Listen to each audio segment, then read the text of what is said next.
दिल्ली विधानसभा चुनाव के अपने घोषणा पत्र में बीजेपी ने सत्ता में आने से पहले जनता के सामने कई दावे, कई वादे किए थे, जिसमें बीजेपी की तरफ से महिलाओं के लिए भी एक बड़ा वादा किया गया था। अब उसको पूरा करने का समय आ गया है। बीजेपी सत्ता में आ चुकी है।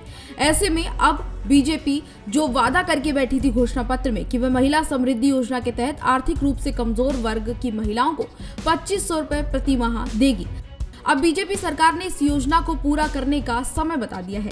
साथ ही साथ योजना के तहत रजिस्ट्रेशन कब शुरू होगा, इसकी जानकारी भी सरकार की तरफ से दी गई है।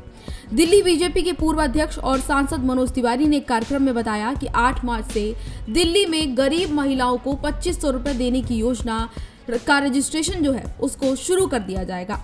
बता दें कि बीजेपी सांसद ने कहा कि सूची के तहत जिन महिलाओं को 2500 रुपए मिलने हैं उनकी लिस्ट तैयार की जाएगी। उन्होंने कहा कि इस प्रक्रिया को 1.5 महीने में पूरा कर लिया जाएगा। ये हमारा वादा है, हम इसको पूरा करने जा रहे हैं। अभी हम उसकी कैटेगरी को रजिस्ट्रेशन करा करके फुलफिल करेंगे। ये कोई सड़क पे तो फेंकना नहीं है, हमें हर उपयुक्त व्यक्ति के अकाउंट में देना है। तो उसके लिए हमारी कार्रवाई शुरू हो रही है। ये जो इनको गर्मी हो रही है, आम आदमी पार्टी अपने तो कुछ किया नहीं, अब इनको लग रहा है इतने बड़े बड़े वादे कैसे पूरे करने जा रही है बीजेपी। हमने वादा किया, हम वादा पूरा करेंगे। इन लोगों के इस अफरा तफरी से दिल्ली को सावधान रहना। बीजेपी सांसद ने महिलाओं से अपील की कि वे इस योजना के लिए रजिस्ट्रेशन करा ले। हालांकि इस पूरे मामले को लेकर आम आदमी पार्टी की तरफ से भी प्रतिक्रिया सामने आई है। आम आदमी पार्टी की तरफ से कहा गया है कि बीजेपी सरकार ने अपनी पहली कैबिनेट बैठक में इस योजना को मंजूरी नहीं दी, जबकि उसने घोषणा पत्र में यही वादा किया था कि इसको पहली मीटिंग में ही मंजूरी दे दी जाएगी। दिल्ली की मुख्यमंत्री रेखा गुप्ता ने कहा कि आम आदमी पार्टी की सरकार बीजेपी की नई सरकार के लिए खाली खजाना छोड़कर गई है। उन्होंने कहा कि बीजेपी के द्वारा लोगों से किए गए सभी वादे पूरे किए जाएंगे। दिल्ली बीजेपी के अध्यक्ष वीरेंद्र सचदेवा ने कहा कि दिल्ली विधानसभा चुनाव में हार के बाद आम आदमी पार्टी के नेता बेरोजगार हो गए हैं और मनगढ़ंत मुद्दों को उठा रहे हैं।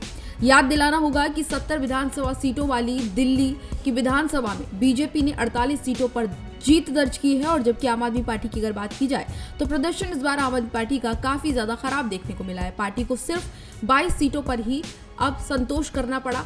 कांग्रेस को भी इस बार हार का सामना करना पड़ा। कांग्रेस का खाता भी दिल्ली में नहीं खुल पाया है। बता दें कि महिलाओं को आर्थिक मदद दी जाने वाली कई योजनाएं कई राज्यों में गेम चेंजर साबित हो चुकी हैं।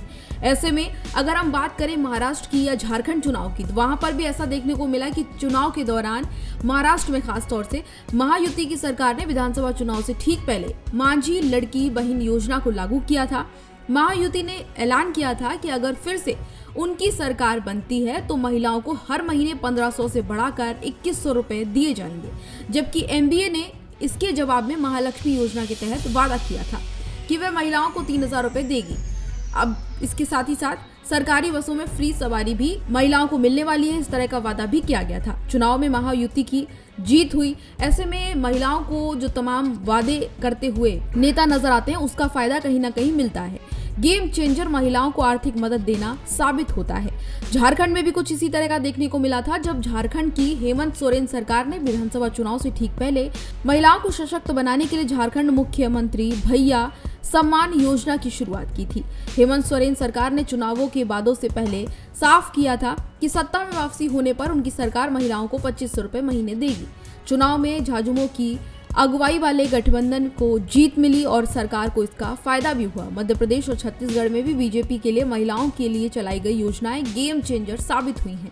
ऐसे में दिल्ली में भी बीजेपी ने यही पैंतरा अपनाने की कोशिश की। अगर हम दिल्ली के पुराने इतिहास पर नजर डालें, यानी कि आम आदमी पार्टी के अगर इतिहास पर नजर डालें, तो आम आदमी पार्टी ने भी दिल्ली में महिलाओं के लिए काफी कुछ किया। दिल्ली में महिलाओं के लिए बस फ्री की, साथ ही साथ आम आदमी पार्टी ने महिलाओं को अलग अलग तरह की सुविधाएं दी, जिससे महिलाएं काफी खुश नजर आईं। ऐसे में महिलाओं को जब कोई पार्टी कुछ योजना के तहत लाभान्वित करती है तो उसका फायदा कहीं ना कहीं पार्टी को होता है।